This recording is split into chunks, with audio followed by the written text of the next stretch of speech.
Toss ஜெயிச்ச உடனே சாம் கரன் சொன்னாரு, நாங்க போல் பண்ண போறோம், எங்க டீம்ல எந்த சேஞ்சஸும் இல்ல, இதே டீம் தான் இதுக்கு முன்னாடி 2 மேட்சஸையும் வின் பண்ணிருக்கு. சோ நாங்க இன்னைக்கு எப்படி ஃபீல் பண்ண போறோம், bowling பண்ண போறோம், பேட்டிங் பண்ண போறோம் அப்படின்றத பொறுத்து இன்னைக்கு மேட்ச் ரிசல்ட் அமையும் அப்படின்னு சொன்னாரு. அவரு அப்படி சொன்னப்போ ரொம்ப கான்பிடென்டா இருந்தாரு. இந்த மேட்ச் நிச்சயமா ஜெயிச்சிருவோம் அப்படின்ற ஒரு நம்பிக்கை அவரோட அந்த பேச்சுல தெரிஞ்சிச்சு.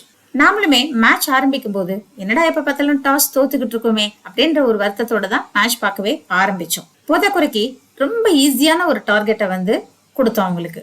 262 ரன்னுக்கு மேல சேஸ் பண்ணக்கூடிய பஞ்சாப் அணிக்கு நம்ம வெறும் 168 ரன் தான் டார்கெட் கொடுத்தோம்.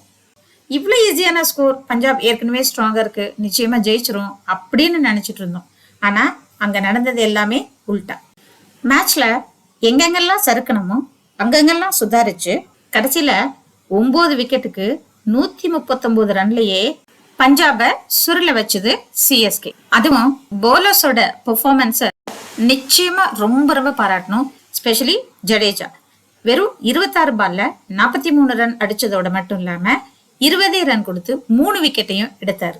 ஒரு பொம்பரை மாதிரி சோண்டுட்டு இருந்தாரு அவரு கிரவுண்ட்ல. இது ஒரு complete team work. Ruturaj Gaikwad தான் கேப்டன்னாலும் இதுக்கு பின்னாடி நிச்சயமா டோனி தான் இருந்தார். கெய்க்வாட் ஃபீல்டிங்ஸை செட் பண்ணதுக்கு அப்புறம் அப்பப்ப நிறைய டிப்ஸ் கொடுத்தாரு போலர்ஸ்க்கு. மேபி லைக் அவங்க ட்ரெஸ்ஸிங் ரூம்லயே நிறைய டிஸ்கஸ் பண்ணிருக்கலாம் இதை பத்தி எல்லாம். ஸோ டோனியோட அனுபவமும் சூழ்நிலைகளை கையாளக்கூடிய திறமையும் நிச்சயமா மேட்ச் ஜெயிக்கிறதுக்கு கை கொடுத்துருக்கு. நீங்க மேட்சை நல்ல கவனமா பார்த்துருந்தீங்கன்னா தெரியும், அப்பப்ப அவரோட ஹேண்ட் சிக்னல்ஸ், கையெல்லாம் சிக்னல் கொடுத்ததையும், அவரோட முகம் கண்ணெல்லாம் வந்து திரும்பி ஒவ்வொருத்தங்களையும் பார்த்து ஃபீல்டர்ஸை மூவ் பண்றதுக்கு சிக்னல் கொடுத்ததையும் நீங்க கவனிச்சிங்களான்னு தெரியல.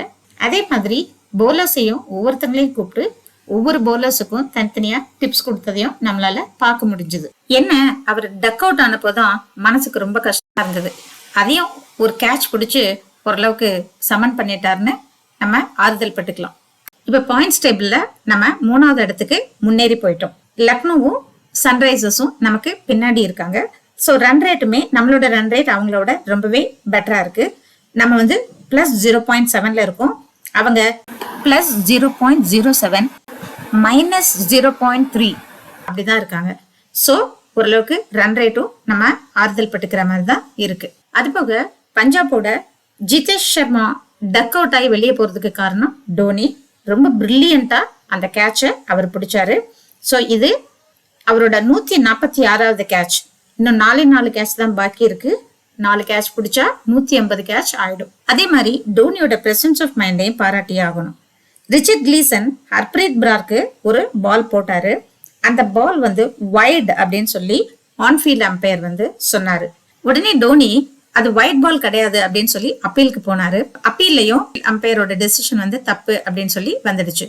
ஒரு பால் சேவ் ஆயிடுச்சுல்ல, அதுதான் டோனியோட presence of mind.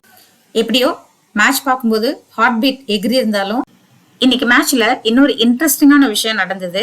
Most player of the match awards வந்து டோனி 15 முறை வாங்கியிருக்காரு. அதை பிரேக் பண்ணி ஜடேஜா இன்னைக்கு 16வது முறையா most player of the match அவார்டை வாங்கியிருக்காரு. ரெக்கார்ட் பண்றதே அதை பிரேக் பண்றதுக்கு தானே. பாயிண்ட்ஸ் டேபிள்ல நம்ம 3வது இடத்துக்கு போயிட்டோம். அடுத்து என்ன, பிளே ஆஃப்குள்ள எப்படியாவது நுழைஞ்சு ஃபைனல்ஸ் விளையாடி கப் ஜெயிக்கணும். கப்பு முக்கியம் பிகிலு. அடுத்த வீடியோல பார்க்கலாம்.